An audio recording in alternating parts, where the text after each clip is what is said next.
26 मंत्र संख्या 2। यजुर्वेद अध्याय 26 मंत्र संख्या 2। यथेमां वाचम कल्याणीम आवदानि जनेभ्यः। यथेमां वाचम कल्याणीम आवदामि जनेभ्यः। इसको यथेमाम को अलग अलग करिए। यथा धन इमाम, इमाम माने इस, यथा माने जैसे, इमाम काम वेदवाणी, इस वेदवाणी को यथा माने जैसे। यह वाणी कल्याणकारिणी है, यह वेदवाणी है, और यह कल्याणकारिणी है, यह कल्याणी वेदवाणी है। इस वेदवाणी को जैसे मैं उपदेश करता हूं, ईश्वर कह रहे हैं कि जैसे मैं इसका उपदेश करता हूं, यथा इमाम वाचम कल्याणीम, जैसे मैं इस कल्याणी वेदवाणी का उपदेश करता हूं। किनके लिए करता हूं? तो वेद भगवान ने बताया है, ब्रह्म राजन्याभ्याम, ब्राह्मणों के लिए, राजन्यों के लिए, शूद्राय, शूद्रों के लिए, च अर्याय, अर्य माने वैश्य, अर्या स्वामी वैश्यो पाणिनि व्याकरण का सूत्र है।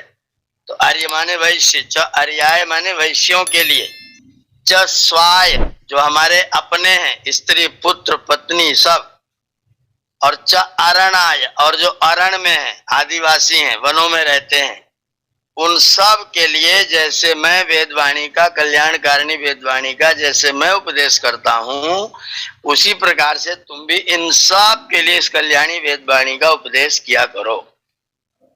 यथा इमाम वाचम कल्याणीम आवदानी, जैसे मैं बोलता हूं, किसके लिए बोलता हूं? जनेभ्यः।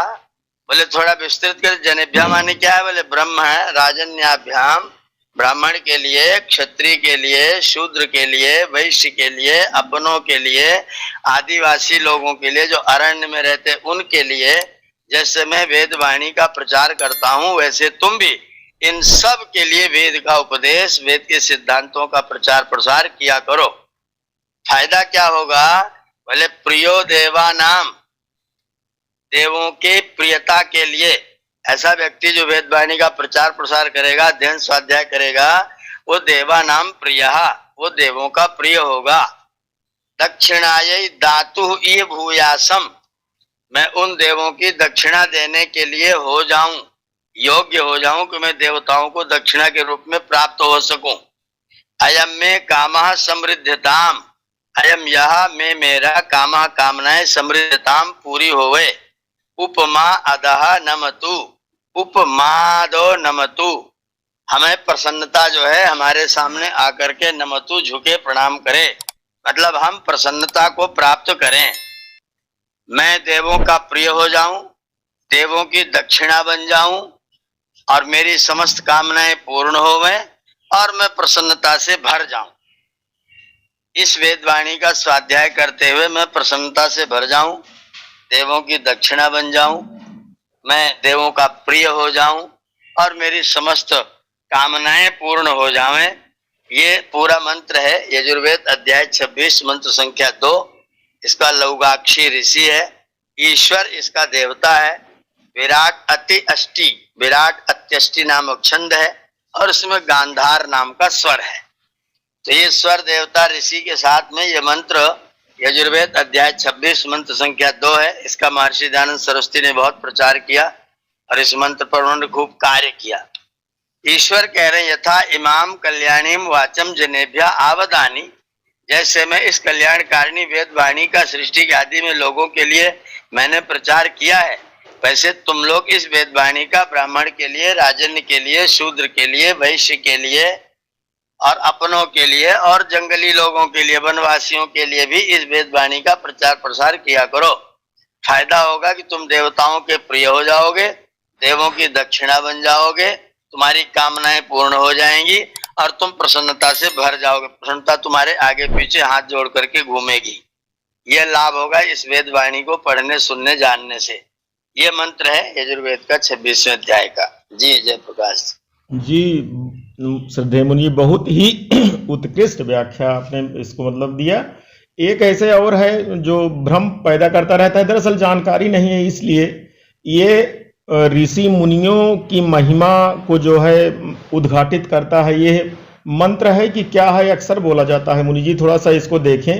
इसमें कहा गया है, एतद् देश प्रसूतस्य एक आशा तत् जन्मना। ये मनुस्मृति का श्लोक है, और इसमें मनु जी कह रहे हैं कि एतद् देश माने इस भारतवर्ष आर्यावर्त देश, प्रसूत माने पैदा हुए, इस आर्यावर्त देश में पैदा हुए, एतद् देश प्रसूतस्य सकाशात, सकाशात माने पास में आकर, पास से, अग्र जन्मना, अग्र जन्मा माने सबसे पहले उत्पन्न होने वाले ऋषि महर्षि लोग, एतद् देश प्रसूतस्य अग्र जन्मनः ऋषेः सकाशात, इस देश में उत्पन्न हुए, सर्वप्रथम पैदा हुए ऋषियों मुनियों के सकाशात माने पास से, चरणों में बैठकर, अग्र जन्मना सकाशात, अग्र जन्मा ऋषियों के पास से, जो दुनिया भर के लोग और सब मनुष्य प्राणी हैं, उन सब लोगों ने सकाशात अग्र जन्मना स्वम स्वम चरित्रम शिक्षेरन, अपने अपने चरित्र की शिक्षा प्राप्त करें, स्वम स्वम चरित्रम शिक्षेरन, अपने अपने चरित्र की शिक्षा प्राप्त करें। इस देश में पैदा हुए अग्रजन्मा ऋषियों के चरणों में बैठ करके अपने अपने चरित्र की शिक्षा सारी धरती के लोग, पृथिव्याम सर्व मानवा, धरती के लोग, सारी धरती के जितने मानव हैं वे सब इस देश में पैदा हुए अग्रजन्मा ऋषियों के चरणों में बैठकर अपने अपने चरित्र की शिक्षा प्राप्त करें। जो जो उनको करना चाहिए, जो उनके लिए कर्तव्य है, उन कर्तव्यों की शिक्षा इन ऋषियों के चरणों में बैठ करके लोग प्राप्त करें। शिक्षेरन माने सीखें, जाने और पढ़े लिखे, आकर के हमारे शरण में आकर के ऋषियों के पास बैठ करके और आकर के उनसे इस विद्या को श्रवण करें और अपने अपने चरित्र की शिक्षा प्राप्त करें। यह मनु जी महाराज ने आर्यावर्त का परिचय देते हुए मनुस्मृति के पहले ही अध्याय में ये श्लोक रखा हुआ है। एतद् देश प्रसूतस्य सकाशात अग्र जन्मनः, इस देश में पैदा हुए अग्रजन्मा ऋषियों के सकाशात माने पास से, पृथिव्याम सर्व मानवाः, धरती के सभी मानव, स्वम स्वम चरित्रम शिक्षेरन, अपने अपने चरित्र की शिक्षा प्राप्त करें, अपने अपने चरित्र को, अपने अपने आचरण व्यवहार को आकर के ऋषियों की शरण में बैठ करके प्राप्त करें, सीखें। ये मनु जी ने लिख रखा है। जी मुनि जी, बहुत बहुत धन्यवाद। एक और थोड़ा सा स्पष्ट करें मुनि जी, आज कई जो है जिज्ञासा बनी हुई है। आप कोई बात नहीं जी, इसको आप जो है प्रायः इसका जो है प्रयोग करते हैं बड़ी अच्छी तरीके से। वेदा हमें परमम चक्षु, वेदा हमें परमम बलम, वेदा हमें परमम धामम, और आगे क्या है, कैसे है, ये थोड़ा सा स्पष्ट कर दें। ये श्लोक है और ये श्लोक महर्षि व्यास जी का लिखा हुआ है। उन्होंने वेद के विषय में इस श्लोक को, वेद की महत्ता का गान करते हुए लिखा है। और व्यास जी कहते हैं कि हमारी जो दुनिया में आंखें हैं, इन आंखों से हम दुनिया को सामान्य दृष्टि से देखते हैं। अपनी इन आंखों से हम दुनिया को सामान्य दृष्टि से देख पाते हैं। तो उसके लिए अगर आपको कुछ विशेष देखना हो, कुछ अतिरिक्त जानकारी प्राप्त करनी हो, तो उसके लिए आपकी ये आंखें समर्थ नहीं है, फिर आपको दूसरी आंख लानी पड़ेगी। बोले दूसरी आंख क्या हो सकती है? तब ऋषि व्यास ने बताया, वेदा में परमम चक्षु, जो वेद है वह हमारी परम आंख है। यह सामान्य आंख तो जगत को सामान्य रूप से दिखाती है, लेकिन अगर आपको विशेष देखना हो जगत को, तो फिर आपको वेद की आंख लगानी पड़ती है। यदि आप वेद की आंख से जगत को देखते हैं तो आप जगत में हर चीज विशेष देखेंगे। जैसे वेद में कहा, रूपम रूपम प्रतिरूपो बभूव, वह परमात्मा जगत के जितने भी रूप हैं सभी रूपों में प्रतिरूप है, सभी रूपों में उसका रूप है। तो ये ज्ञान वेद प्रदान कर रहा है। तो वेद बता रहा है कि अगर तुम जगत को देखते हो तो अपनी आंखों से उसको पेड़ पौधा मत समझो, फल फूल पत्ती व्यक्ति मत समझो, इसको सब ईश्वर का रूप समझो। ईश्वर का साकार रूप पूरा का पूरा ब्रह्मांड है, तो इसको ईश्वर के रूप में इसको देखो। तो वेद की आंखों से देखोगे तो ईश्वर के रूप में देखोगे, सामान्य आंख से देखोगे तो पेड़ पालो समझोगे, आदमी समझोगे, मनुष्य समझोगे, भैंस गाय समझोगे, बैल समझोगे। तो अगर इनको बैल नहीं समझना हो, भैंस गाय नहीं समझना हो, व्यक्ति नहीं समझना है, इनमें ईश्वर का दर्शन करना है, ईश्वर की रचना, ईश्वर का न्याय, ईश्वर की कर्मफल व्यवस्था, किसी एक वस्तु को पकड़ लीजिए तो ईश्वर के सब काम आपको दिखाई दे जाएंगे, लेकिन वेद की आंख से दिखाई देंगे, सामान्य आंख से नहीं दिखाई देंगे। वेद की आंख से देखेंगे तो आपको सर्वत्र परमात्मा का जो गुण है, सृष्टि की स्थिति, सृष्टि की रचना, सृष्टि का पालन और जीवों के कर्म फल की व्यवस्था आपको सर्वत्र दृष्टिगोचर हो जाएगी। तो वेद की आंखों से देख करके और सही बात जो तथ्य है, जो सिद्धांत है, जो ज्ञातव्य है, ध्येय है, वो तुम जान सकते हो। इसलिए तुम्हारी परम आंखें वेद है। वेदा में परमम चक्षु बोले, और ताकत शक्ति पराक्रम क्या है बोले, वो भी वेद ही है। वेद माने ज्ञान, जो ज्ञान है उससे बड़ा बल और कोई नहीं है। आप सोचेंगे नहीं हमारे पास तो बहुत बड़ा रॉकेट है, लेकिन रॉकेट बना कैसे है? वो बुद्धि बल से, ज्ञान बल से बना है। ज्ञान बल ना होता तो आप रॉकेट नहीं बनाते। आपने जो संसाधन बनाए सब सब बल से बनाए हैं, और वो ज्ञान का बल है, वो वेद का बल है। तो जितना बल है जीवन में, जितना संसार में बल दिखाई पड़ रहा है, वो सारा का सारा जो बल है वो भी आपका वेद ही है। तो वेदा में परमम बलम, सामान्य बल तो जो है वो है एनर्जी, पावर, ताकत, शक्ति, आप जिसको जो कुछ कहते हैं, लेकिन जो परम बल है, आपका श्रेष्ठ जो बल है, वो ज्ञान बल है, और वो वेद रूप में है, जो परमात्मा ने आपको प्रदान कर रखा है। या आत्मदा बलदा, जिस परमात्मा ने आपको सब प्रकार का बल दे रखा है, उसी ने वेद का बल आपको दे रखा है, ज्ञान का बल आपको दे रखा है। इससे बड़ा और कोई बल नहीं, ये परम बल है।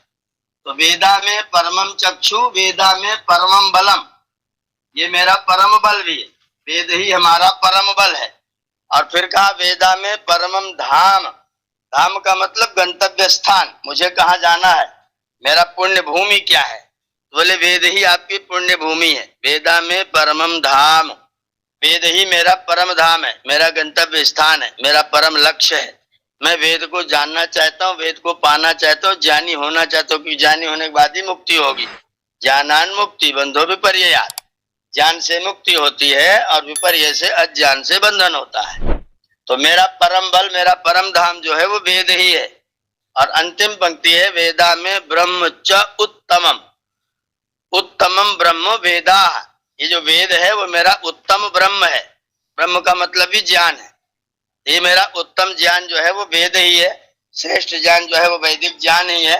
बाकी ज्ञान भटका सकते हैं, लेकिन वैदिक ज्ञान आपको भटकान से बचाता है, आपको तैरना सिखाता है, आपको डूबने से बचाता है। ये वैदिक ज्ञान है, ये हमारा परम ज्ञान है। ये श्लोक है महर्षि व्यास का रचा हुआ श्लोक है। वेदा में परमम चक्षु, वेदा में परमम बलम।